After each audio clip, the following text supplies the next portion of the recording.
ne nous écrit jamais pour nous féliciter, c'est toujours pour nous engueuler. Donc, allez-y, si vous n'avez pas aimé, vous m'envoyez un courrier. Donc voilà, je vous souhaite une belle soirée, bien sûr, et vous allez voir que ça va être exceptionnel. Le son est un peu griseux, bon, tant pis. Néanmoins, vous connaissez certainement, vous en avez entendu parler, il est scénariste, il est acteur, il est réalisateur, et ce soir, il le prouve encore. Mais rappelez-vous de Mais qui a tué Pam. Alors, force de répéter, hein, vous êtes quand même 800 ce soir dans 3 salles. Hein, et donc c'est une grosse avant-première. Mais qui a tué Pamela Rose, prête-moi ta main, pour ceux qui l'auraient déjà vu, il est passé à la télé il n'y a pas très longtemps. L'homme qui voulait vivre sa vie, et puis Les Infidèles, avec ce couple merveilleux, Gilles Lelouch et Jean Dujardin. Bien ce soir, il voulait rencontrer le public orléanais. Quelle belle idée. Et comme c'est une belle idée, moi j'ai une belle idée, c'est de vous le présenter immédiatement. Il s'appelle Éric Lartigot. Éric Lartigot.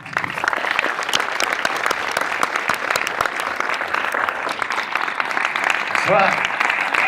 Bonsoir, ça fait plaisir. C'est gentil d'être venu. Malheureusement, je viens seul. Je ne suis pas François Damiens.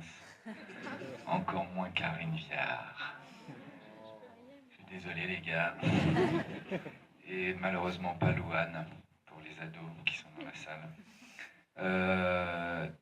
En tout cas, ça fait plaisir. Merci beaucoup d'être là. Pour venir voir cette famille.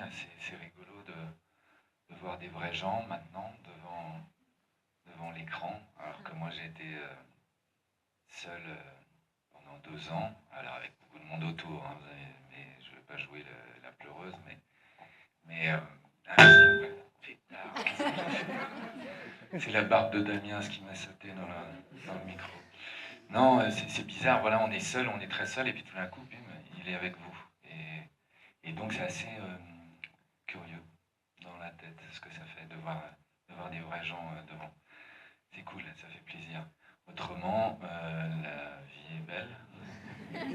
Il y a quand même, on ne va pas raconter bien sûr l'histoire, puisque vous allez le découvrir dans quelques instants, mais au-delà bien sûr du casting, le casting est impressionnant, mais comment est né ce film, comment vous avez imaginé le film, et comment est arrivé le choix de tous ces acteurs, et surtout, pour ceux qui ne connaissent pas, comment est arrivée cette magnifique actrice, cette nouvelle actrice, cette personne qui arrive dans le cinéma, dans la famille du cinéma français, comment vous l'avez choisie, comment ça s'est fait, parce que c'est inattendu quand même.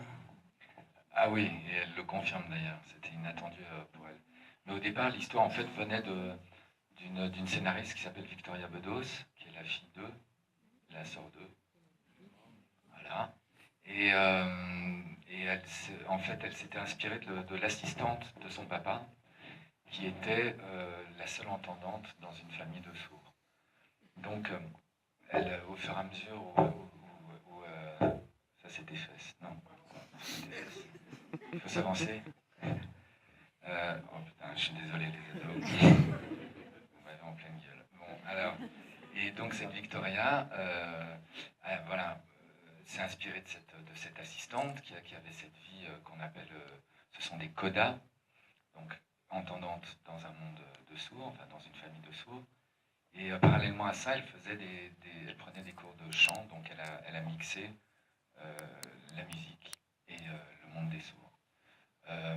Après le casting, moi dès que j'écris, j'ai repris le scénario, j'ai bossé pendant 6 mois dessus, et avec Thomas Bilguin, le co-scénariste de Jacques Audiard, qui est venu me rejoindre.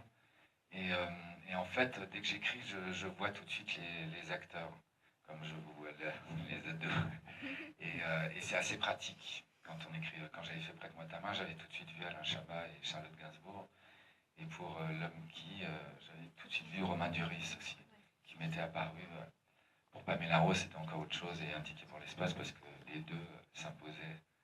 Les deux garçons, Cadet et Olivier, s'imposaient. Mais donc voilà. Après, il restait le rôle. Enfin, il y avait Eric Elmosnino aussi, le prof de chant, vous allez découvrir. Et il restait Louane, cette jeune fille. On a fait un casting traditionnel. Et dans les 80 sélectionnés, il y en avait une qui correspondait vraiment au rôle et qui avait une voix complètement bérave. Donc j'étais bien embêté. Et je me suis dit, bon, c'est pas grave, elle est tellement géniale, on va la doubler. En cinéma, vous savez, on triche fait, le lendemain, je me suis dit, c'est pas possible, j'ai besoin d'avoir, c'est un film réaliste que je veux faire, et j'ai besoin d'avoir l'émotion en direct, en fait. Et du coup, un pote, parallèlement, m'a appelé en me disant, tu devrais regarder The Voice, il y a 2 filles que j'ai vues qui sont vachement bien. Vous connaissez The Voice? Bien sûr. This is The Voice. Donc j'ai regardé le truc, n'y croyant pas, parce que je cherchais quand même une comédienne sachant chanter, pas une chanteuse sachant pas jouer.